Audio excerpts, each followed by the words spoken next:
for Bring Your Own Lunch. Personal stories about the business with my daddy, Dave T. Koenig. All right, come on in, have a seat, welcome. This is the Bring Your Own Lunch podcast at BringYourOwnLunch.com, the magic of iTunes, the majesty of Stitcher, and however you found your way to download this podcast, I thank you.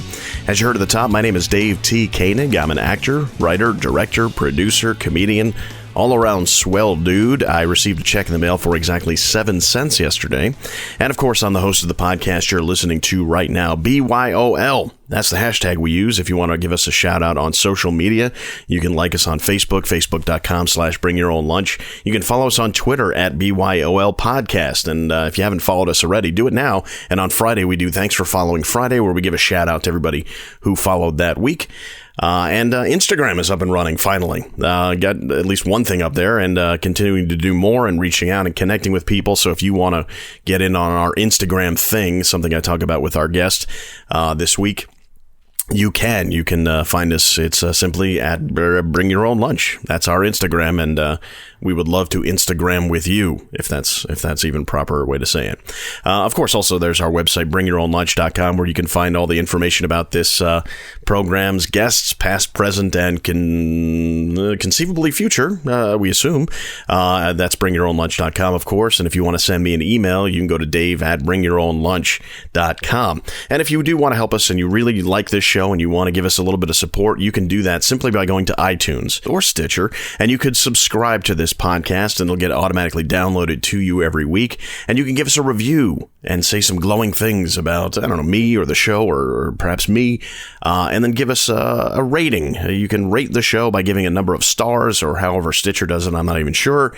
But at very least, we just ask that you work with us to help get the word out there, because this is a labor of love and certainly not something we have a lot of advertising money to promote. So anything you could do to help us get it out there, we would definitely appreciate it.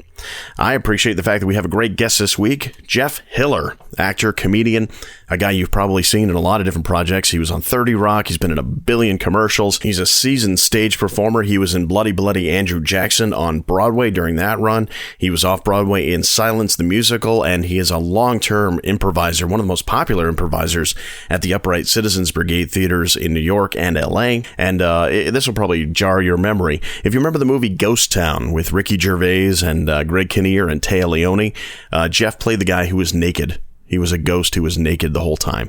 And that may put him in the proper frame of reference for you. He also had a recurring role on the CBS series that was new this season called The McCarthys, that Jeff tells me they're not making any more of.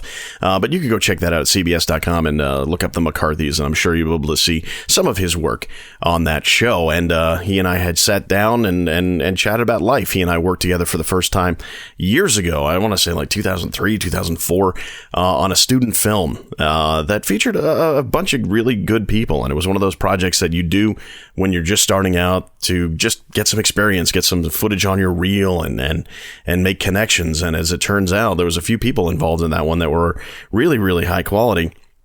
And I've stayed in touch with, including Jeff, who at the time was getting his feet wet at UCB. And he talks about his experience coming to New York City and learning improv through UCB, but now he's a big bi-coastal actor, and he has his residence in New York City, where we recorded the podcast. He also lives in LA, so he goes back and forth, and we talk about the challenges and the trials and tribulations of having a life here in the New York area, and also having a life out in LA, where a ton of his colleagues from UCB have moved. So it's a really interesting conversation. I think he's such a unique guy, and a really funny guy, and a really personable guy. It's just a breezy, light, fun talk that we had, and it was fun to catch up with him, because even though we've worked together for a long time, it's not often that I get to actually sit and talk with him. So it was a really great experience being able to do that with him for this podcast, and I think you're really going to enjoy it. Something I don't personally enjoy, I want to state very carefully, is snow. We have been through the storm. Now, last week, I said for the first time, I'm recording on a Wednesday. I'm going to put it out on a Wednesday. I like getting the show out on Tuesday, but because of unforeseen circumstances, I wasn't able to get the show out on Tuesday last week, so I did it on Wednesday. And I figured, hey, this is a once-in-a-lifetime thing for me. I don't know about a lifetime, but this is a once-in-a-while thing, and it's not going to be a regular thing. And, of course, boom, Snowpocalyptigeddon hits New York and the surrounding suburbs. It wasn't as bad as they said it was going to be, but it definitely did affect things for me. Now, that's mostly because I have 2 kids, and when they think snow's coming, they just shut stuff down. So starting Monday at about noon, they decided to let the kids go, and they were home for most of Monday and Tuesday. And ordinarily, it would have been fine and cool and fun and stuff, just hanging out in the house, the whole family hunkering down while it snowed outside. But it's as is usually the case, something major happens when my wife goes away for work. So she was away in Florida, no less, where it apparently is still really sunny and warm.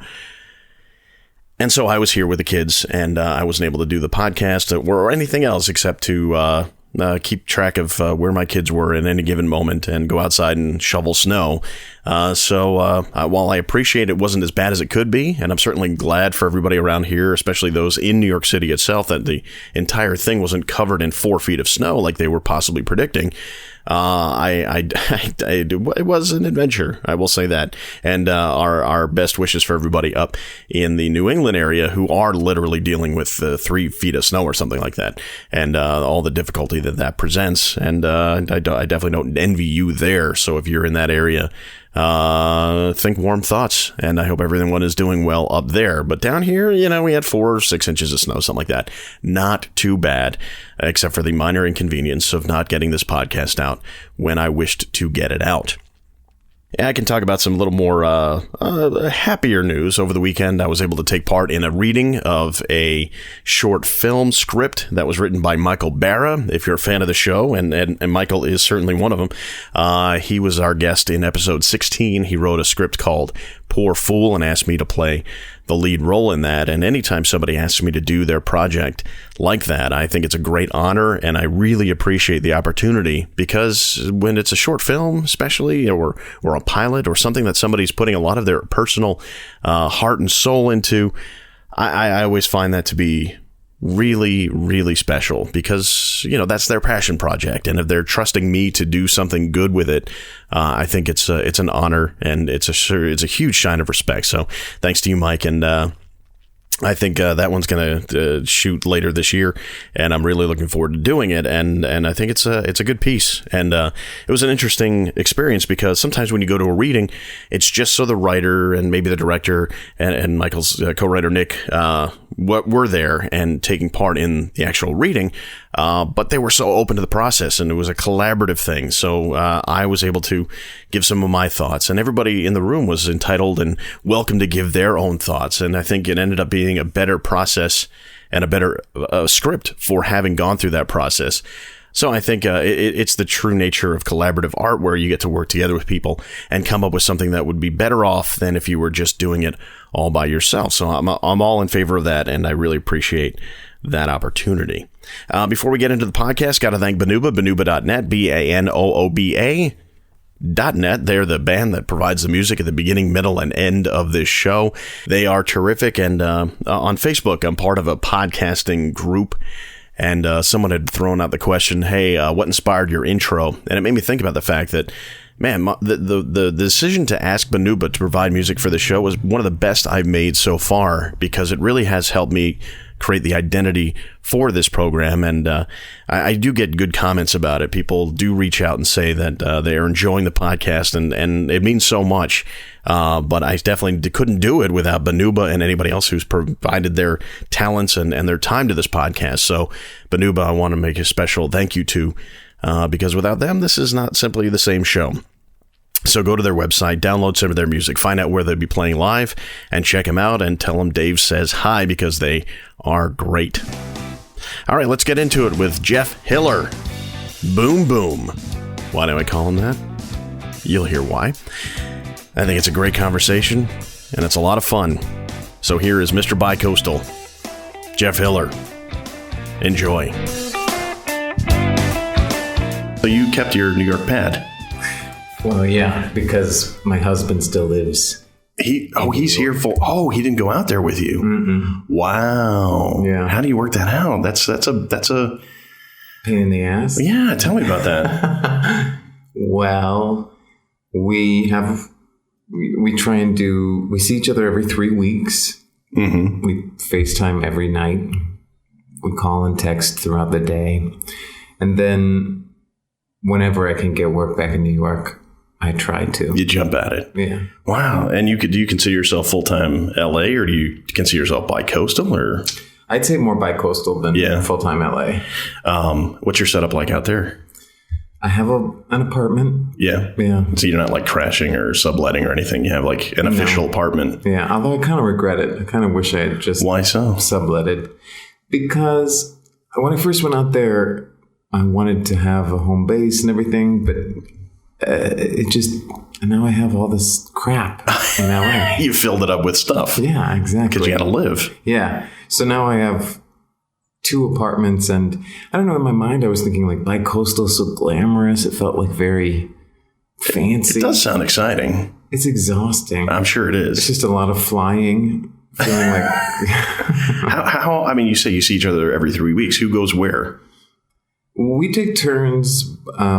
He's a university professor, so his schedule dictates when he can come and when he That makes sense. His is more of the, I wouldn't say he's 9 to 5 job, but his is more of the structured job, whereas we are just insane. Exactly. How did you two, because he's not in the business, so how did the two of you get together? We met on the internet. Really? Yeah. Yeah. There's a success story right there. Finding love on the internet. Yeah. That's awesome. Oh, no, the internet is a bar. No, I'm just kidding. We met on the real. We are on the Lower East Side, so exactly. Who knows? That'd be a good name for a gay bar, wouldn't it? It would be, because, well, especially more in the closeted days where you just think, we were just hanging out on the internet. We weren't together, Exactly. So the two of you been together how long? 7 years. Wow. And when you were officially married, which is, I mean, like that's something, and I don't want to pander by asking you questions like that, but you're the first person on the show who I've been able to ask about, the differences now. You're able to get married, and that's, I've always been a big supporter of that. So you're seeing it from a very different perspective than I'm seeing it, because nobody ever told me I couldn't get married. And I think that's fairly unfair that for as long as you can remember, I'm sure you were told that you would never be able to get married. So what's it like? Well, even like when it became legal, I mean, I had been fighting for it, and I wanted the right. But then when it became legal, I was a little like, I don't know if I really need to do that. That doesn't seem like something so. Like, I wanted to be able to, but That's I didn't hilarious. really feel like I needed to. Now you have to. I know, right? I know. But then it was just legal in New York, and then it was kind of legal in California, but then it was like legit legal in California too. And then the Supreme Court came and said, like, if your state has done it, then we will federally recognize it. So then I was like, all right, fine. But Let's I think commit. The crazy thing is that when we decided to do it, it was like not romantic at all. Like, we saw the Supreme Court verdict and we were like, so I guess we should probably. And it's like, yeah, all right. Why don't we? Yeah. Whatever. Now that's not that different from at least my experience, where I was with my wife for so long that it was just a sort of formality. I mean, we had a ceremony and all that stuff, but for our purposes, it wasn't like anything changed necessarily. We were already living together. But I will say, I don't know what you feel about this, but what I felt was like I really did feel different after it actually happened. You did. We didn't have a ceremony. We didn't have a reception or anything like that. We just he's friends with the judge, so the judge married us. Okay. But then afterwards, like, all I did was just put it on Facebook, and everyone's incredible, like outpouring of love about it made me realize, like, marriage is not just about the two people. It's really about the two people in relationship to the world and to your community. Yeah, I think we kind of considered it a party to recognize what was already there for us. But for other people, it was like a chance to kind of like really dig in and be part of something that was part of our lives, I guess. Yeah, exactly. So we'll come back to that stage of your life, but let's go back to the beginning. Okay. Where are you from originally? I grew up in Texas. San Antonio. Yeah. Near the Alamo. Yeah. Give or take? Or was it like smack dab? It was sort of downtown, and we lived in a more suburban area than where the Alamo. The Alamo was like downtown. Really like middle of the center of the hub of the activity of San Antonio. Now, San Antonio, it's grown a lot in the last 20 years. So what was it like back then? Oh, who knows? I don't know. I was a child. It was fine. I don't know. Yeah. It was more suburban than anything else. Yeah. Yeah. What kind of childhood was it for you?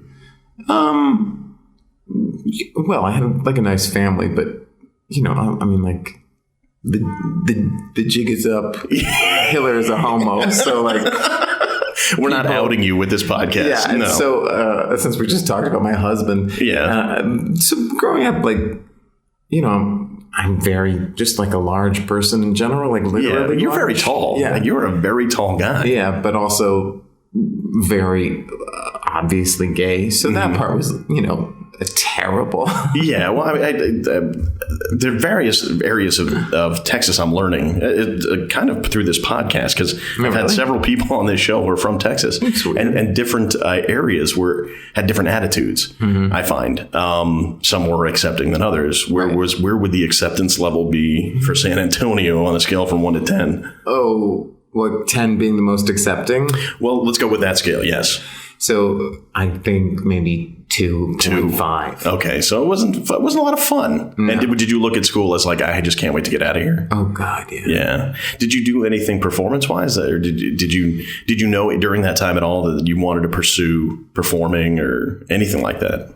Even like as a child, I always wanted to. I remember when my family bought a VCR, it came with a free videotape of E.T. Oh my gosh, that was back when you bought a device that did stuff. They gave you something for free. Yeah, exactly. It's like when you bought Atari and it came with like Pac-Man or Space Invaders. It was thrilling. Yeah. But I watched E.T. and when I saw that they had child actors, I was like, oh, I want to do that. Yeah. Did you have a concept of what was actually happening, or were you just like, I know I want that somehow?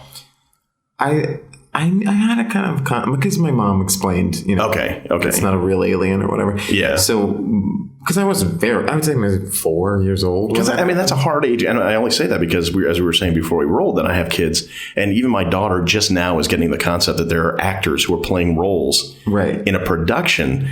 It's kind of a new idea for her to really grasp. So at 4 years old, you already had a concept that these were actors and they were doing a pretend thing. And I wanted in. You wanted in? Yeah. So how did you pursue it locally?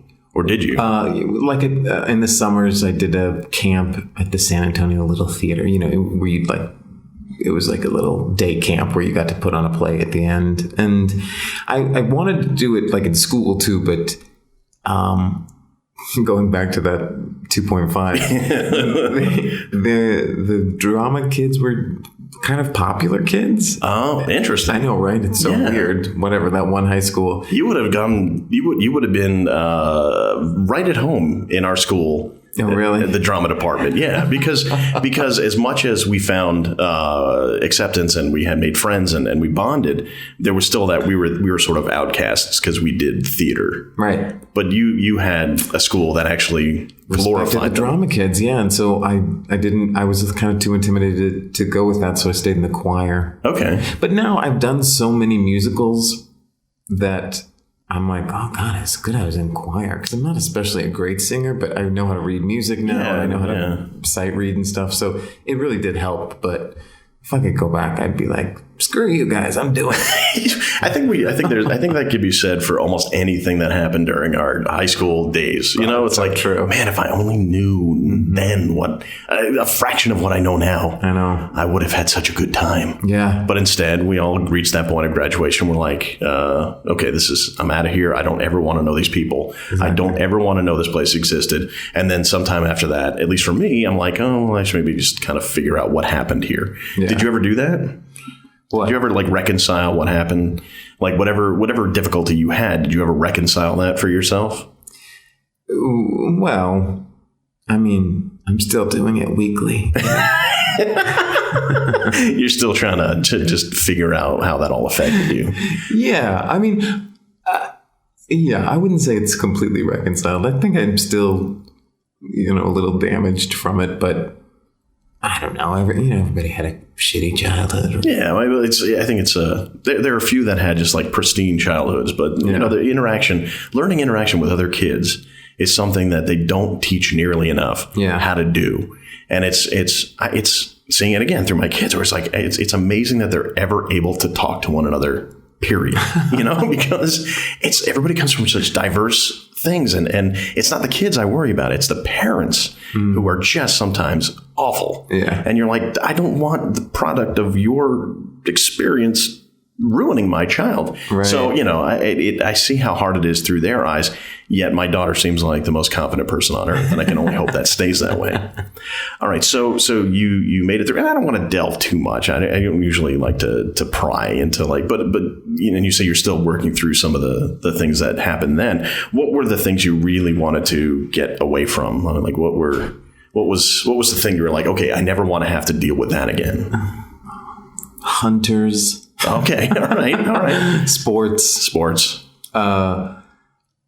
I think I still kind of have I hope this doesn't offend you, but I have a fear of straight men. None taken. No, I think as very terrifying to be in a room alone with you right now. No, I'm kidding. Well, I mean, that's for various reasons, I'm sure. But I can understand that. I understand because people who come from the larger groups tend to be awful to people who aren't. Right. And as an emissary of the straight male world, allow me to please apologize for whatever may have happened, Jeff. Thank you. As an emissary to the homos of the world. I take your blankets and I pray there are no smallpox within them. There is zero smallpox. There's zero smallpox and certainly no ill intent, regardless of however your life is. That's sort of what I wish, It's just like that we could just shed a lot of that stuff. Sure. Because it seems like in 100 years from now, we're going to be laughing, or like people, not us, but people are going to be laughing and like, wait, we really did that? Yeah. What? Yeah. What? Although I can imagine like for.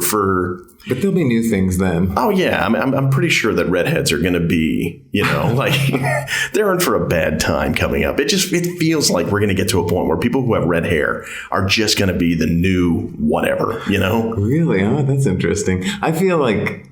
You always hear people who have red hair complain about having red hair, but I always feel like they're so special and unique. I feel like it starts off special and unique, and everybody loves it, like the Greek Empire, and then suddenly different things happen, and people are like, well, we have to knock them down a peg somehow, right? And then suddenly, the Greek Empire crumbles. Right. So it's like there's no way to avoid it, and there's always got to be something at the bottom of the barrel or bottom of the totem pole. Right. I don't know what I'm talking about. I'm just rambling. It's true. There is always someone who's at the bottom. You're right. Unfortunately, and I wish we could maybe just kind of stop that. It's a very Pollyanna-esque attitude, I'm sure, but it's like it'd be great. It would be great. All right, so let's finish up high school for you, and then you went on to where? I went into college. Uh-huh.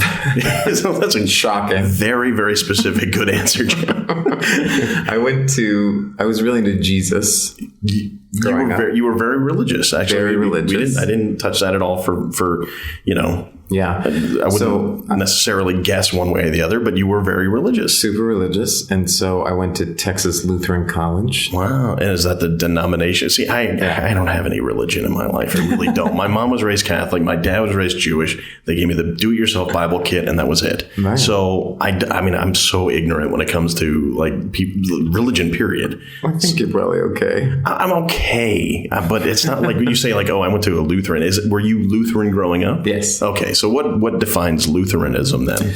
Lutheran is just one of these mainline Protestant religions that sort of known as the Reformers. It was started by Martin Luther, and it was sort of started as sort of activism church against the Catholic Church, which had gotten into saying, like, if you pay this much money, you'll get into heaven. Right. You'll get a closer seat to God and things. Which is sort of what's happened with acting, but we can talk about that later. It was like a one-on-one for church. It was like his seminars with casting directors. Yeah. The God's connection. So anyway, Martin Luther nailed these 95 theses or whatever. Right. Started his own church. And then he said things like pastors should be able to get married. And then the false idols thing, is he fall into that? Or what? Yeah. Don't worship false or yeah, I guess that's a pretty universal. No, then I don't know. I studied it for a second in college, and I wrote a somewhat panned paper that compared Martin Luther to the Beatles, and that was it. And since then I haven't thought about Martin Luther once. Makes sense, except for Martin Luther King Day when they tell me that's not the same thing, Dave. Exactly, it's really different. It's very, very, very different. All right, so at Texas Lutheran. What did you find there? Well, I didn't declare a major, and then my junior year I studied abroad. And when I got back from studying abroad, they were like, you have to declare a major. So I just looked at the credits that I had sort of accumulated thus far, and I was able to get a major in theater and theology. So I have a really dumb degree. That helps. Certainly a very lucrative, money-making kind of degree. Hand over fist. Everyone's like, where the hell is a good theater theology student? IBM is like, you got to get me somebody, but they have to have this on their resume. They have to have 2 years of TAP and a working knowledge of Hinduism. If you can get me somebody like that, I can't even tap. Now at that school, it was you took theology, so you obviously dove in the deep end. But was the school and the student body particularly religious? I mean, did they kind of adhere to that sort of vibe, or was it sort of just kind of, we say it's religious, but it's not really? Well, it was only like 30% Lutheran. A lot of people went there because it was a nice liberal arts college in Texas, and they had a really good nursing program and a good education program and a good like pre-med thing. But they had keggers and every week, So it was as wild and crazy as any college out there. Okay. And they had frats and sororities, but they didn't have houses. They just it was kind of like Hofstra, actually. That's where I went. And there was no a Ferrari and a Saturnity. I hate the Ferrari. Ugh, the worst. Lambda.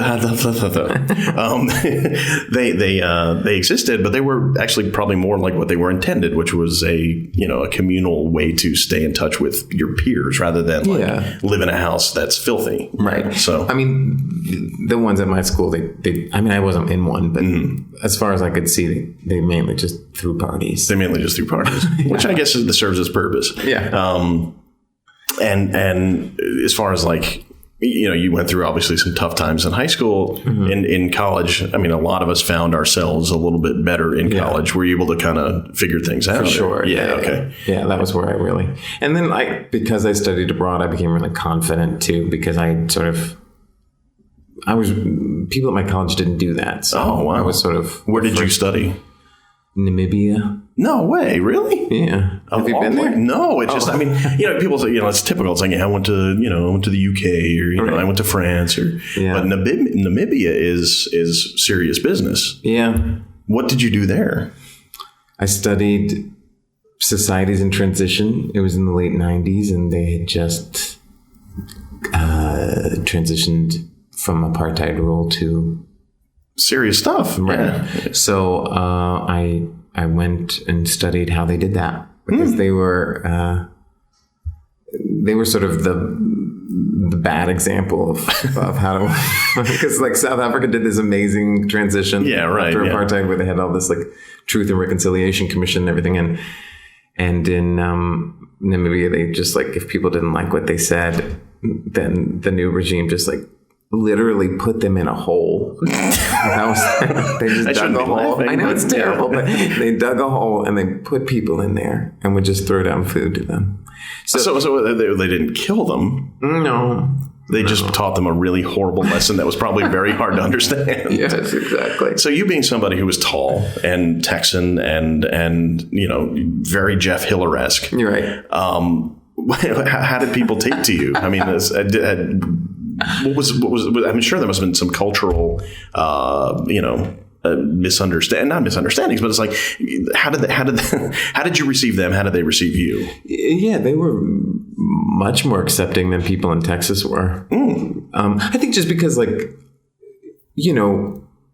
Texas, they sort of expect Americans to act one way, but in Namibia, they're sort of open to seeing how Americans are. They don't have like a thing of like preconceived notions didn't exist. Exactly. What a guy from Texas acts like or whatever. Yeah. So it was much more, because when I was staying in the North, they didn't even have electricity. They didn't have TV or anything like that. So, it was sort of just like, oh, here's a guy who likes to sing. I mean, I'm sure somebody was like, so maybe they didn't have a preconceived notion of what somebody who was gay. So there was no stereotypical gay. There must be, but no. You probably printed them on the idea of what an American is much more so than somebody who is gay. There's probably a culture, a subculture of Namibian society that believes that all Americans are like Jeff Hiller. It's probably true.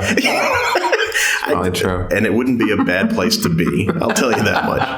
That's right. All right. So you got your degree in theater and minor in theology. Did you know what to do at that point, or did you have any Well, I at first wanted to be a pastor, but then when I came out, I was like, well, the Lutheran Church since then has said that you can be gay and be a pastor, but at the time it wasn't that case. So I didn't want to do that. And to be honest, I didn't really feel like I'd be great at it. I think I'd be good at delivering a sermon, but the day-to-day stuff. Yeah. Yeah. I probably wouldn't be good at the grunt work wouldn't really be. Yeah. I'd be good at visiting people in the hospital and doing a sermon, but that would be it. So this sounds so weird too. I have kind of a weird life now that I think about it. I joined the commune, a little intentional living community. Now, the intentional living community is a new term to me that just came into my awareness. What is an intentional community? Oh, you mean it came into your awareness at this very moment? No. Oh. But within the last couple of years. Oh, okay, yeah. So, we know commune. Is it just another term for, or was it It was based around the church, so it's not really like a commune. Okay. So it wasn't sort of nobody was naked or anything. Okay. But we lived in a house. And the intentional part means that we had community nights where you were sort of required to be there. Okay. And sometimes those nights would be about fellowship, which would mean just fun. Sometimes it would be about service, which would mean a volunteer thing. Sometimes they'd be about learning, you would bring in someone from the community to teach you something. And then sometimes they would be about worship, where you'd have a church thingy. Okay. But then we also were full-time volunteers. So we worked 40 hours a week in social service agencies around the house that we lived in. So that you didn't actually have a paying job. Mm-mm. So you were like a full-time intern. So those agencies would pay, they would only pay $5,000 a year, which is significantly less than another salary. But then they would get a full-time employee. Interesting. So then the $5,000 would go into so then that'd be 10 of us. So it'd be $50,000. And that would be sort of how the house was run. Wow. So it's a very, very, very tiny microcosm of a communist socialist society. Yeah, a little. How did you think it worked out? Well, I knew people who had done it in previous years, and it was really great. But my year was a little wonky because they had just gotten a new director of the program, and she just really wanted to get anybody in. So they lowered their standards. A little. And And I think the reason that it worked the years before is because they all had very similar backgrounds. So maybe this is a case for this new director being great. But anyway, there were a lot of people there who were like extremely to the right, whereas there were a lot of us there who were extremely to the left. And then there were like 3 people who were just really moderate. Right. So there was like somebody left a little track outside of my door. A track? You know what that is? It's like a little piece of like little things that they like those Christian ladies hand you on the subway. Oh, okay. And it was all about like how gayness will make you go to hell. It was a subtle note. Yeah. About what they maybe thought you were. Yeah. And they didn't just think you were American. No. Well, this was in Denver. Yeah, so they kind of knew what an American was. So they kind of assumed basically they were all American themselves, so they were pretty on board. Yeah. So where'd you go from there?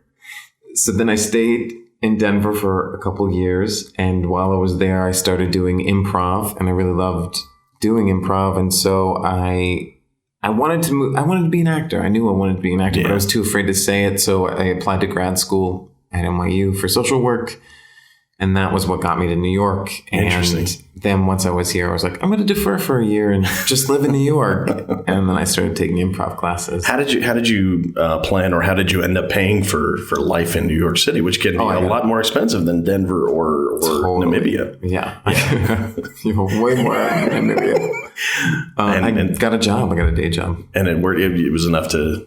What year was it was that? a full-time job. What year was that? 2001. Oh. June of 2001. Oh, man. And I came at a rough time. It's another one of those little themes that comes up for people from Texas leaving and coming here just about for 9/11. So I have to ask, what was your experience like on 9/11? I was at my day job, which was on 59th and Central Park West. So fairly removed, but not enough. Yeah. Yeah. But I lived in Harlem, so it didn't feel all that close to me, to be honest. But it was, honestly, I mean, obviously it was terrifying and sad and scary and terrible. But like it also was, I don't know, you were here then. Yeah. Didn't it feel sort of like the city became, I don't know, it felt like I had been through something terrible with the city and I was sort of bonded with all of us. Yeah, I think no matter where you were, I mean, I was on Long Island at the time, but I think for the first time in probably all of our lives, or many of our lives, maybe some people felt this way around like D-Day or maybe, Kennedy assassination or something like that. Right. But for a lot of us, we had never lived through any of that. So this was the first time I think we felt a connection to people that didn't exist 10 minutes before. It was like suddenly, okay, we're all together here and we all kind of have to figure out how we're going to make this work together. And we kind of coalesced a little bit, and it didn't last nearly as long as I would have hoped. But I think there was a sense that, okay, we live in a community together, so we all kind of have to pitch in to help each other. Right. And it was sort of from a horrific, terrible event. It was sort of a nice side effect for a little while. And then everything just, it got crazy again. Right. People just deciding you're evil, so I hate you. Right. That was a bad side effect. that was the back to the normal, I think, for all of us. But it's really true. Yeah. I mean, at that point, did you think maybe New York wasn't the right choice, or did it do anything to deter you? Occurred to me. No, not at all. Mm-mm. Interesting. It really didn't. And it didn't occur to my parents either. They never said anything. Interesting. Like my parents were my mom and my sister were coming for a trip to visit me on September 14th. Oh, man. And they couldn't come because obviously, planes were all grounded or whatever. Yeah. And so they got tickets and they came on October 14th.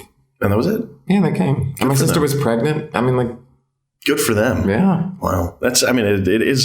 It's still going to be fascinating till we're old and gray, and even probably beyond that, just to think about how things were for that one moment in time where everybody knew where they were and everybody can place the feelings that they have. It's a very unique moment. And I don't mean to seem antiseptic about it because it was terrible. I mean, a lot of people lost their lives. But just the sheer ability to go to anybody who was alive on that day and say, okay, so tell me what it was like for you. Right. It's very, very unique. Yeah. Had you already started taking improv classes at that time? I was in level 1 when it happened. In level 1, is that the first one you took? Yeah. Wow. And UCB. Is it the old theater or the new theater? Ooh, that was still the old theater. The old theater. So you're one of the there are few people who experience that theater, and I would like to know for you, like, how that progressed. But let's start from the beginning. Who was the teacher for that class? Sean Conroy. How was the class? I'm guessing it was pretty good because you stuck with it for forever and ever. Actually, it was terrible. It was terrible. All right. He told me he later told me, like a couple of years later, that was the worst class he's ever taught in the history of his just teaching bad mix career. of people, or yeah, there was not just, because I've since become a teacher, and there's always like maybe one crazy person in your class, and there were 4 crazy people in that class. When you describe someone who's crazy in an improv class, because legitimately mentally ill. Oh, you mean like they should not be walking the streets without supervision? Well, one guy was legitimately mentally ill. One woman was just like incredibly high maintenance. One guy was just like, violent. Every scene was like, killing you. And then there were a smattering of college dudes who were like, let's have a sex scene. I could say the word fuck. I wish people could see your face right now, because this is the perfect like frat boy dick face. Yeah. But okay, so was there anybody else in the class who stayed with it, or was no? I was the only one. You were that the went sole on. survivor. Mm-hmm. Yet you persevered. I persevered. Yeah. And at the time, I mean, this is. I mean, because they were all so terrible, I was also like. You the standout. So obviously the best one in the class. Not a bad strategy. Yeah. Find yourself some lousy peers and shine. That's my attitude. So this is back in, like we said, the old days of the theater. For somebody who doesn't have any idea what we're talking about, describe the old theater and what the vibe was there. On 26. I mean, there was one before that too, Solo Arts, that I wasn't a part of, but 22nd that was like Street, really. Yeah, it wasn't even their theater. They just had shows there. Space, yeah. Yeah, exactly. So this was on 22nd Street. It used to be like a dirty, like a burlesque house or something. I think burlesque is a kind way of saying it. I think it was like where you got hookers. Barely above a brothel is what I can conceive in my head. Yeah, it was like a brothel, but without the cool like furniture. without the drapes. Yeah, exactly. No red velvet. Yeah. And but it was just super small, little postage stamp stage, very tiny. It was kind of like if you ever went to the old Pit. It was very similar to that space. Right. Not the fancy new one, but the old one. And your green room was like you had to climb down a ladder and you were in a basement that had a dirt floor. Wow. And you just hung out in there before your show. It's amazing. It is amazing. And this is, again, before the whole thing blew up. So this was like, what did it feel like? I mean, did you know at the time that you were involved in something that was going to become a huge phenomenon, or? No. Okay.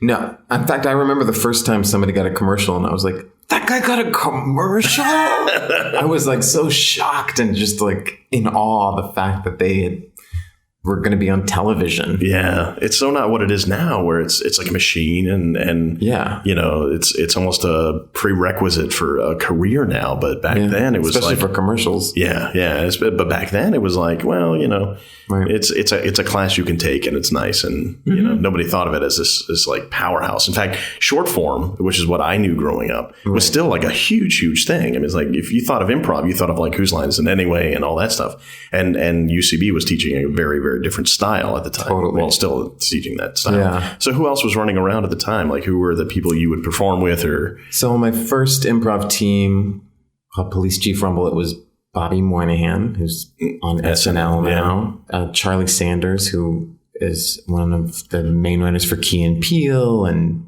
has won all these awards. He was on that show Death Valley, if you saw that. Katie Dippold, who wrote The Heat and is now about to write the Ghostbusters remake. It's crazy. I mean, it's just insane. Yeah. And then Chris Kula, who writes for At Midnight now. And Will McLaughlin, who's an actor that if you saw him, you would recognize him. He plays like all the cops on. He was on Jeopardy too, right? He was on Jeopardy. Yeah, I remember seeing that. I'm like, well, hey. And then another guy was also on Jeopardy, Dave Martin, he's not really doing improv anymore. He works in books. And then a woman named Angeliki, who was a mom now. So she's a mom, which is a very, very fine pursuit in of itself. Absolutely, yeah. What were shows like back then? I mean, how would you compare the shows then to what they're like now at the theater? Yeah. Well, we for whatever reason, my first team were allowed to stay together because I don't know if people realize this, but you don't start a team yourself. They put you together, and then you just sort of hope that you are good enough. Was that how did they choose teams? Because I went through the transition, at least at the Pit, where they would put you on house teams, and if there was an opening, they might put you on a house team because there was an opening. But then they went to the audition model when you were starting. What was it like? It was the audition model. They had just started it. The team that was put together right before ours was the first auditions, and then for our team, they had invited auditions, and that caused such an uproar that they never had them again. Oh, they've never had auditions at UCB. No, invited auditions. Oh, invited auditions. Now they have open calls. Okay. And I can't even imagine how many people come out for those. Like 300 or 400 people. How do they weed through that, man? It's exhausting. It's like a 4-day ordeal. Yeah. It was just crazy. Yeah. I mean, that's just nuts. Just given how many people are interested in it and go through the system, it's like it's a small college at this point. Yeah. But it's also given me literally everything I have in my career. Well, that's what I was gonna ask for that, because I mean, obviously you were involved at a time and you stayed involved at a time where so much attention was being given to UCB. How do you think it compares with what somebody going through it now is going through? Because I know was it as competitive then, or is it? I mean, it was pretty competitive even when I was doing it. You know, like there was an uproar when they had invited. Well, sure, yeah. But an uproar could be 6 people angry, and you're like, oh, we better not do that again. Right, exactly. I think even then there was a couple hundred people auditioning for Herald Night because it's just that now they're higher quality, and it's super hard to get noticed now. Like I got put on a house team within the first year of being in classes. Yeah. Whereas now I think that would never. You got to be around for a while. Yeah, because you can't even get into classes. They're so hard to, It's crazy. And we didn't have a training center. There was no student advocates, no curriculum. So the thing you could be learning in your class might be completely different than somebody else. Which is a problem if you're trying to reach the same goal. It's like, imagine if they did that with surgeons. Right. It'd be a problem. And I feel like we're on the same bar as surgeons. Well, for the amount the tickets cost, I'd say you're a better bargain. Yeah, we really are. So you were in the city, you were taking the classes, you got on a house team, but you were still working the regular job. At what point did you say to yourself, okay, I think I have a career starting here? Oh, God, it was a really long time. It was before that happened. Or when did you commit to the idea that you're going to see this through? Oh, well, I deferred for a year, and honestly, the moment I deferred, I was like, I'm going to try this for a long time. I'm going to give myself a year, and if that doesn't work, I'm going to give myself another year. Yeah, completely. Yeah. I mean, I told everyone else I was giving myself a year, but I knew that was a lie. Yeah. So, and once I was in the classes, I was like, oh man, I'm good at this. People think I'm good, so I'm going to keep doing it. You got great feedback, and that's the kind of thing that drives a person. When did it start to go from just I'm doing improv to, hey, I think there's some interest from professional people who might want to pay me to do stuff? When did that transfer? In my level 3 class, there were 2 guys in there who wrote a musical, and they asked me to do a reading of it, where they asked everyone in our class to audition. And we all did, but I was the only one who could sing. Oh. So they gave me a part in it. Thank God for chorus class. Chorus in high school. Exactly. It wasn't all bad. Thank God. Thank you, Miss Watley. And not Jody Watley. No, although, man, how cool would that have been? Oh, pretty cool. I mean, that doesn't get cooler than Jody Watley. I know, she's up there. So the musical. It was called Slut, and it eventually went off Broadway. And amazing. It didn't take me, but it went to an off Broadway run where all of the reviews singled me out as being great. And then it went to the Fringe Festival where all of the reviews singled me out as being great. And then when it went to off Broadway, they cast an older person who was married to the producer. But the point is, I was like, okay, that show. No bitter feelings. No, it was honestly like a breakup. It was like one of the worst. It was really terrible. It can be emotional like that, can it? Yeah. Where you really feel attached. When you start a project from the beginning, it's hard to let go. You know, it's one of the things I've had to learn. It's like, okay, if I'm involved in the beginning, there's no guarantees anymore. I've been through enough of them, but it's like when you're first going through that, it's so like true. You just get so like, this is my baby. This is my future. I can see us going to, you know, we're going to be on the Tonight Show with this cast. And every show I've ever done, I'm like, I'm not like someone in the cast or in the crew or whatever is like, I think this one could really go to Broadway. Yeah. And you want it once. Yeah. And you don't want to say no. No, but you go through enough of them, and you're like, "Well, this is part of the cycle of life." Totally. You know? And I did so much bad theater. I think we all did a lot of bad theater and a lot of bad films, which is where you and I met, of course. Not bad. I shouldn't say bad film, because I think the film we did was a student film, right? Which had a lot of talented people in it, right? And it's the kind of thing you do when you're starting out and you're not making any money, right? Because you can, and every once in a while you find a project that's very good. And I actually liked our the short film we did together. I never saw it. You never saw it? Oh, no. What I do remember is that I put it on my reel, and then you said, Dave, can you please take me off that reel? Because you thought you were terrible. I thought you were great. So I edited my acting reel to take out the Jeff Hiller moment, even though I was like, hey, this is my Jeff Hiller moment. You can't take it away from me, man. Oh, my God. I'm so sorry. No, it's fine. It's fine. I can't believe I did that. I have since forgotten. You know, I thought this was going to be the reel that was going to get me to Broadway, but, you know. Wow. Yeah. I guess maybe I did see it. If I saw that, I must have been terrible. No, you were not terrible. No, I always thought you immediately struck me as somebody who has a lot of talent, and people gravitated towards you in a very serious and sincere way. And I was like, well, I mean, I can see you going very, very far. And since then, I'm glad to say that you have gone. You've gotten all the way to LA. So far. So in New York, you had a few stops with some recognizable stuff. You did Silence the Musical. Mm-hmm. How'd that come about? That the choreographer from Slut directed that. Isn't that the best way for things to happen? Yeah. That's the proof that you should do things. Yeah. So that you can continue those relationships. I mean, so true. So many people don't get that. But okay, so Silence the Musical, tell me about that. It is the musical parody of Silence of the Lambs. And it's, I play, did you see the movie? Of course I saw the movie. You kidding? I play everyone you don't remember. Does that include the girl who was the victim's friend? No, I did not play her. Oh, okay. Ardelia? No. They got an African-American woman to play her. Oh, okay. All right. So she has the 11 o'clock number. I love your encyclopedic knowledge of it. This is awesome. But so give me an example of somebody you did play.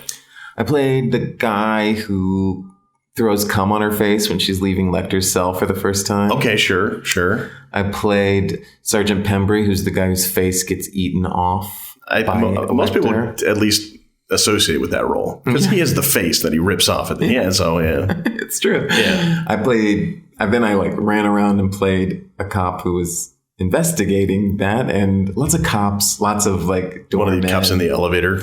I played the old German man who lets her into the storage unit where she finds the severed head. Sure, wow. I played the lamb. The lamb. I played young Clarice. Nice. And this is all in the same show. Yeah. Yeah, it's not like you played it concurrently. I was on stage the whole time. That's great. I mean, that's super creative, super cool. And that one ran, I guess, off Broadway. Mm-hmm. For how long? How long were you involved? It ran for a really long time. Off Broadway standards, it ran for like a year and a few months, which is a long run for a kind of a silly show. Right. I was in it for the first maybe 3 months. I left pretty soon. Why did you leave that? Just because I had Oh, it was time committed to go to LA. Oh, okay. Oh, so it wasn't anything like a little bit closer to when you were. Well, because they told us it was ending at this one time. So then I made all my life plans. And then they were like, we're getting extension. We're moving to a different place. And I was like, oops. Can't do it. No, can't do it. Sorry. LA is calling. LA's calling. I'll have my place here. If you guys want to call me when I'm back home, that's fine. I'll fill in or two. But then they brought it to LA and I played. You did work. How long did you do out there? Oh, it was not such a hit there. We won't talk about that. Fair enough. I think it started in the summer and ran 6 months. Yeah. Oh, that's again. It's like for small theater. That's like that's not bad. You know, there's some opening night they're closed. It's true. You know, so that's true. To get that long is pretty good.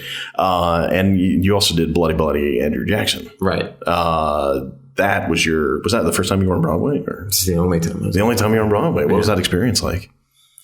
It was great because, you know, like every show I've ever done, someone's been like, this is going to Broadway. But nobody said it on that show because that show was so weird. So strange. Give someone the elevator pitch version of what Bloody Andrew Jackson is. It was a retelling of Andrew Jackson's life, but it's not historically accurate completely. And it's cheeky and winky and has like frat humor, but with, you know, intellectually, you know, they reference Michel Foucault, you know what I mean? Like that kind of highbrow and lowbrow kind of stuff. Yeah. And it's not scenic in the way a normal show would be. It's just like boom, boom, boom. And it's almost sort of like a sketch show because it's like broad comedy. It's not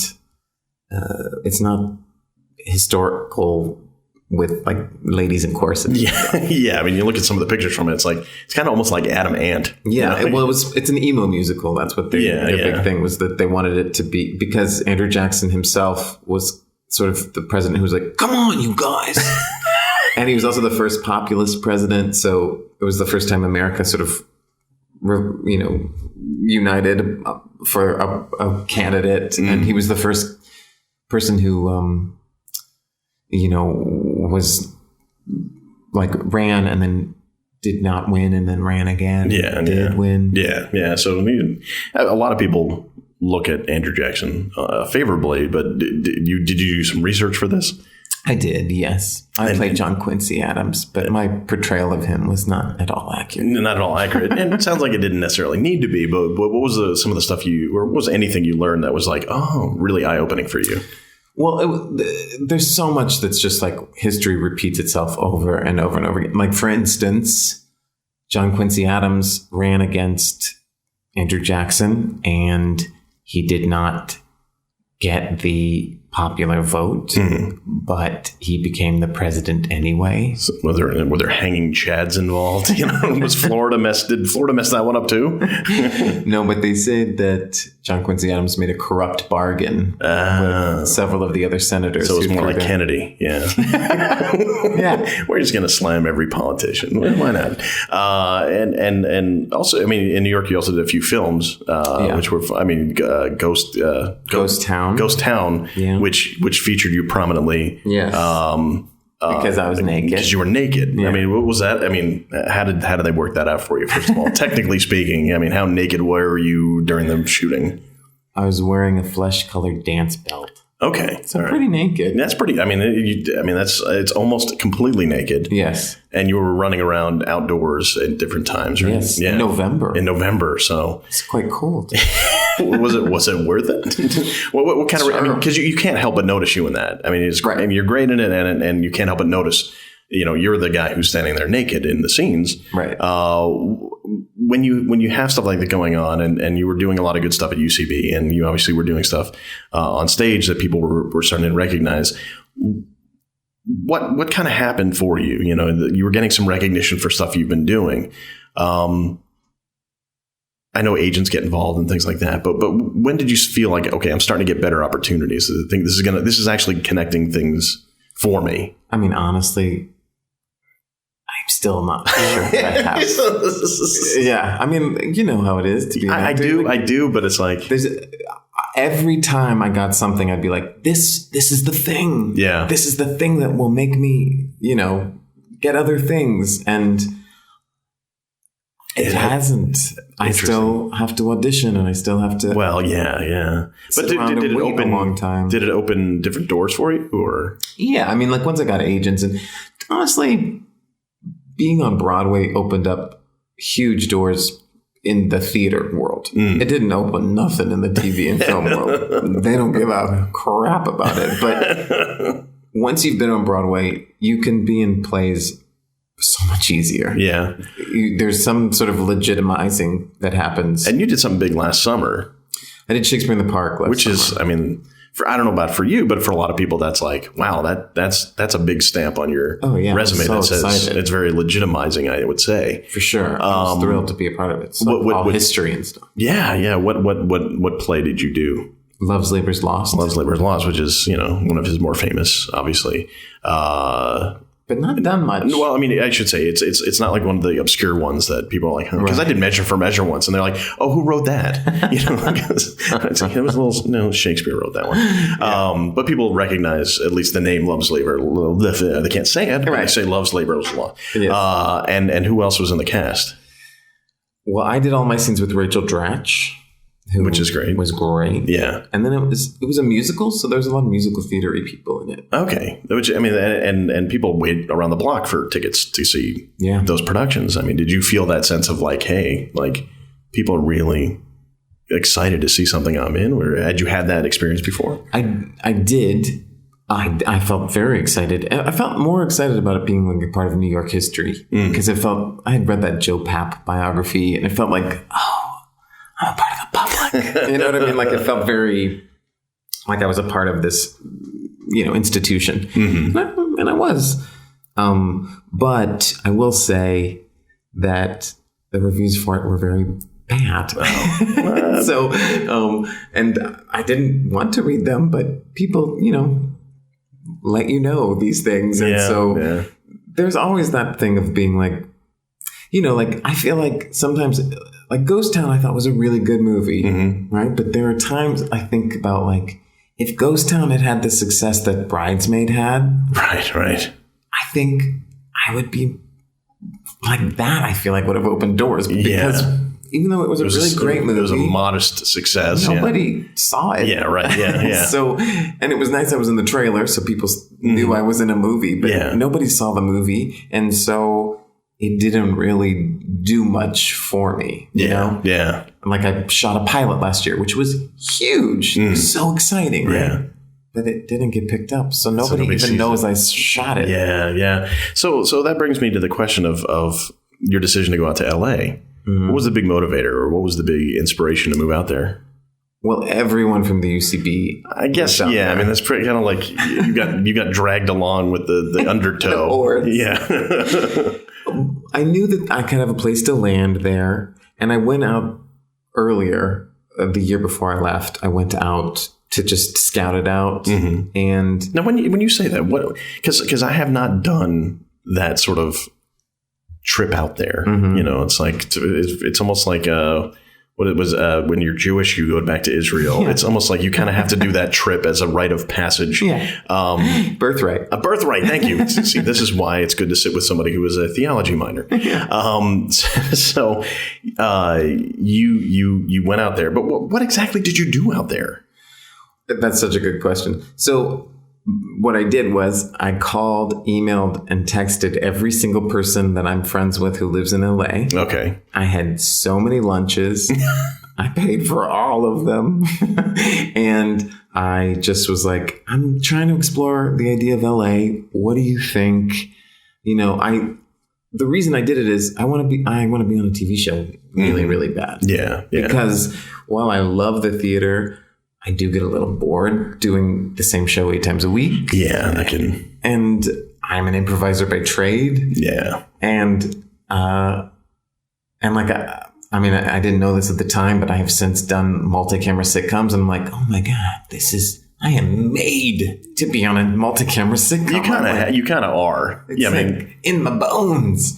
So, but I knew I wanted to be on a sitcom anyway. It's something I wanted to be since a kid, and I also know that like in order to get the good parts on Broadway, you have to be famous. Which is almost what's the word I'm looking for? And not antithetical, but it's not what you'd think. Yeah. I think you were thinking antithetical. Maybe I was thinking antithetical, and I just don't have, I'm not comfortable enough with my knowledge of the word to commit to saying that's what I wanted to say. Yeah. So it used to be where Broadway people were separate from TV people, were separate from, but now it's like you have to fall kind of back into doing some of this other stuff by being famous. And it's a strange world we live in now. And who knows if it'll change at all, but that's the way the world now is, to make a name for yourself doing something. It could be YouTube, and they'll put you on Broadway, or they'll give you a sitcom. And I get it. That's what sells the tickets. I totally understand it. Nobody's going to buy a show with Jeff Hiller in it. Yet. But so I completely understand that. But I also had ideas that like I would be in Bloody Bloody and they'd see that I'm funny and they would let me be on a sitcom. But nobody saw it that way. Yeah, nobody went along with your plan. Nobody went along with my plan. Dicks. And you kind of mentioned it, but the migration of people in New York, especially comedy improv people, to LA. Mm-hmm. What did you observe before you actually went out there? I mean, it's been almost an entire industry has uprooted itself. It's almost like Detroit, and the car industry has left. And in a lot of ways, like the improv comedy stalwarts have all moved to LA. So from your perspective, what was it like?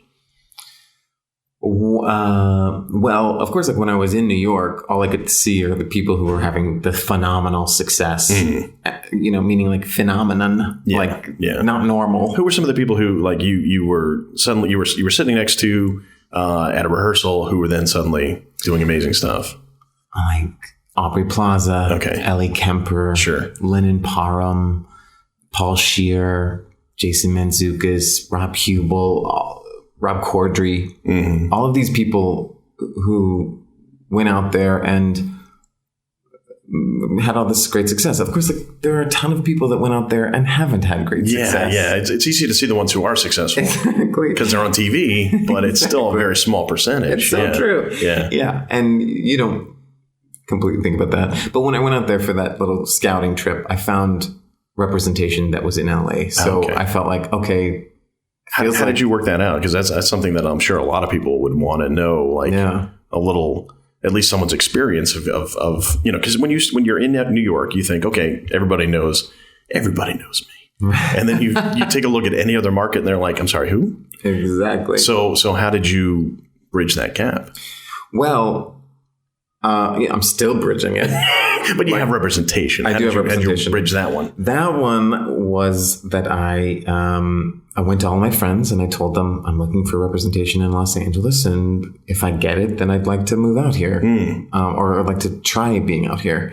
And so I asked them to recommend me if they felt comfortable. Good for you. Yeah. A lot of people would have a hard time. I mean, I think on a certain level, I'd have a hard time just asking. Because I don't know, because maybe it's because I'm a straight guy. But I have trouble asking for help like that. I was terribly afraid. Yeah. And I didn't do it like outright, like I just did it with you. Okay. Well, even just asking, even in a subtle, I'm going to massage this a little bit way, I'd almost feel, like unworthy of the amount of help that represents, Right. It's just, maybe that's just my brain, but it's smart. It's a smart move to rely on the people who do like you and do think you're talented and do think you are valuable. Because I think people do inherently like helping other people. And I'm sure And if they don't want to do it, they just don't do it. Yeah, exactly. It's not any skin off their teeth. Exactly. Yeah. And if they feel uncomfortable, then they'll lie to you. Yeah, right. And I'm sure you seem like the kind of person who, whereas I'm sure everybody who knows you says, I love Jeff Hiller. Because everybody I've ever mentioned your name to is always like, I love Jeff Hiller. Oh, but I'm sure, and so on some level, you've been able to suss out the people who kind of suck, and you probably are super nice to them, but I'm sure you know the ones who suck, and you're like, I'm not even going to bother with them. Yeah, we all know people, or not even who suck, but where you're like, oh, you have an issue with that, so I'm not going to broach that topic with you. Right. He's a fairly intelligent, intuitive person, so I guess there's that too. And a lot of my friends offered without me even asking. Which is fantastic. Totally fantastic. And then I set up a couple shows to do in LA. And like one-person shows, or no, you jumped in on improv shows? Okay, yeah. And they came to see them. Cool. I mean, I'm sure you've had the experience, and everybody's had the experience of putting up a show and having nobody come to see it. Yep. Or if the people who come to see it, the people who do come to see it are awesome for having shown up, but are not the people who you were hoping might show up, which is a very hard thing. Like your best friend is there, but like your best friend can't send you out. Yeah, exactly. So it's like you feel great that they came, but it's like there's that little level of frustration that nothing came of this. All the work I did to get this moment. Completely. Yeah. So I you did absolutely had that, but not in LA. Not in LA. You got lucky at that time. Where do you generally perform out there? Because there's a few theaters that have popped up. At the UCB Theater. UCB Theater. Almost exclusive. Yeah. And is it compared New York to LA that way? Is that, I mean, obviously a lot of the faces are familiar to you. Yeah. But in terms of environment, at the theater, is it similar? Is it like old home, or is it? It's somewhat like old home, but it's also, I mean, the people in LA are much savvier than the people in New York. Or at least maybe it's just that the people are that savvy in New York now too. But the people in LA now are savvier than the people in New York when I was starting out. Okay, sure. So the people who are like, I teach classes there sometimes, and one girl stood up and was like, "Hey guys, could everybody watch my show tonight? It's on NBC at 7." And I was like, "Oh my God, why are you in this stupid class?" It's like the reverse of how it's like, I'm going to go to the class and maybe I'll get to level 2 and maybe they'll let me take level 3. And after I get to level 5, maybe I'll get on a house team. And maybe after 3 or 4 years of performing, I'll get seen by a commercial agent who's non-union and they'll send me out. And maybe 3 years later, I'll get a commercial. And you have someone in your class who's like, "Yeah, I'm starring in a show tonight. Can you just check it out for me?" Yeah. Like a real honest to goodness television show. That's nuts. Yeah, that's not. But and again, having not really done the LA thing, you're kind of surrounded by everybody there. Is it true that everybody out there is in the business? Everybody. Yeah. You talk about it so much more out there. Yeah. And at first, when you first get there, you're like, "Yeah, let's do this," because I just moved across the country and I need to get my career going. Yeah. And then about like 3 months later, you're like, "Can we talk about anything else?" You don't talk about anything else? No. Interesting. I mean, most of my friends have made this huge, colossal move across the country, so they're really, understandably, invested in the thing. But now that I've been there for 2.5 years, 3 years, not exclusively, but right. I would say it dominates. Damn close, yeah. It's definitely the highest topic. For sure. If you're giving a tally, it would be the highest tally topic. I think I would be great at being bi-coastal then, because I love talking shop. Obviously, when I'm sitting here with you, it's like there's nothing more fun for me than just chatting about the biz. But if I can maintain a life home where I can just get away from that'd be fantastic. But the problem with being bi-coastal, as we've discussed, is that... Like, I'm in New York for this month of January. Yes. Terrible idea, by the way. January is not a good month. Good weather choice. Yeah. My face is falling off. But anyhow, I'm in New York. And everything seems to be happening in LA. Oh, yeah. And then when I'm in LA, all of this great stuff is happening in New York. Yeah, I that also appeals to my hermit, like stay at home, don't move attitude, where it's like I want it all to come to me, and it'll get here eventually. Right. So there. But no, I do. I've been interested in your experience because you have made the move. I actually haven't had anybody on here who's made that same move. So it is cool to hear from your perspective. So while you're in New York, what are you doing? I'm doing encores, which is like, do you know what that is? It's like I vaguely. It's like a music where they take an old musical that hasn't been revived in a long time and they just put it on a Broadway stage for a week. Okay. And they say it's a staged reading, but it's not. Everybody's off book. People are dancing. Nobody's letting out anything. It's all kosher. It's all above board. It's cool. Yeah. Be cool, you guys. Don't put this on the internet. We're not going to show this. We're never playing this for anybody because we want to protect Jeff here. I think it's a pretty well-known fact, so it's okay. And that goes up when? February 4th through 6th. 4th through 6th? Yeah. And what is, I mean, is it the specific show you're doing? It's called Lady Be Good. And how long did that run prior? Oh, you mean like in its original run? Yeah. It ran in the 20s. It was a vehicle for Fred Astaire and his sister Adele. Do you know he had a sister named Adele? No, I did not. She was supposed to be the star. Learning a lot today. Yeah. And Fred Astaire took over. He did. What a jerk. and back in LA, you've been doing some TV. So yes. Tell me about that a little bit. Oh, I've done little guest spots. But you sort of have recurring I have a recurring role on this show called The McCarthys, which is on CBS. But the show is not doing any more episodes. So okay. I won't be doing any more either. But while you can on CBS.com, go check out Jeff Hiller on The McCarthys. Yes, please do. Did you at least have enjoy? You said you were on a 3-camera set. Loved it. So if you're out there and you're like, hey, I need a guy who's very tall and is born to be on a sitcom. Call Jeff Hiller. This is there's 3 people at CBS that we're talking to right now. Do you have a lot of people at CBS that listen to this? I'm sure they're all listening to this right now. Yeah, I corner the market on having execs at all the major networks. Dear Les Moonves. Dear Les, we've always been on good terms. When we ate dinner at my house the other night, you mentioned needing a tall guy. That's right. From Texas who spent time in an intentional community. Yeah, I bring a lot to the table. That's right. So just keep in mind my friend Jeff Hiller because he's good stuff. How do people stay in touch with you? Oh, you mean on the internet? Sure, why not? At Boom Boom Hiller on both Twitter and Instagram. But really go to Instagram. I'm much better. You're the first person who's like, yes, you are fully invested in Instagram. You're an Instagram guy. I really am. Good for you. Yeah, I like it so much more than I like Twitter. It has made me feel old and irrelevant. It makes me feel young. Yeah. Like I'm drinking the blood of babies. Do you have one of those website deals? Or is it I do. Instagram? I do have a website. Yeah. I clearly keep it up to date really well. It's called hillertime.com. Hiller Time. Mm-hmm. Very good, man. Well, thanks for doing this. I really appreciate it. No problem. Thanks for having me. It's awesome. Sure.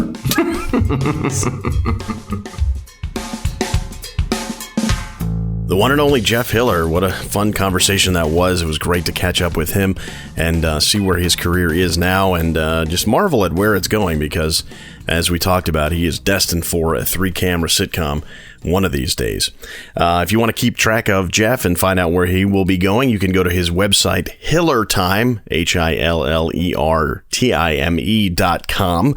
And see all his exploits there. And you can also follow him on Twitter at Boom Boom Hiller and his Instagram. His Instagram, he says, is most important. Boom Boom Hiller for that as well.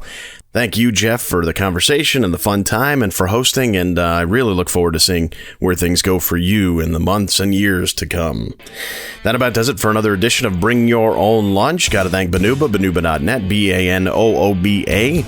Go find out where the music for this show comes from. Go see them live. Download some of their music. They are great. And, of course, come visit us online, bringyourownlunch.com, where you can find all the information about the past, present, and presumably future guests of this program. And you could also send me a personal email, dave@bringyourownlunch.com. You can like us on Facebook, facebook.com/bringyourownlunch. Follow us on Twitter at BYOL Podcast.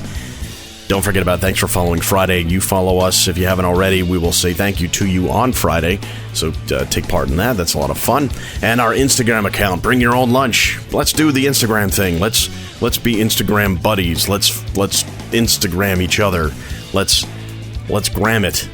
I don't know. I'm still learning about Instagram. I'm not really all that sure about it.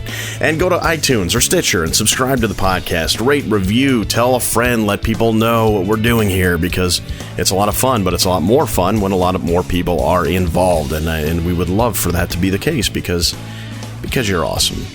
Have I said that? You're awesome. Stay tuned for Jimmy Jack's Cowpunch Hour, followed by Mansoor and the Fish. And until next week when I have another great guest lined up, this is Dave. I'll see you next Tuesday. Or Wednesday or Thursday or I don't know. We're going to get an earthquake next week. Tornado or something.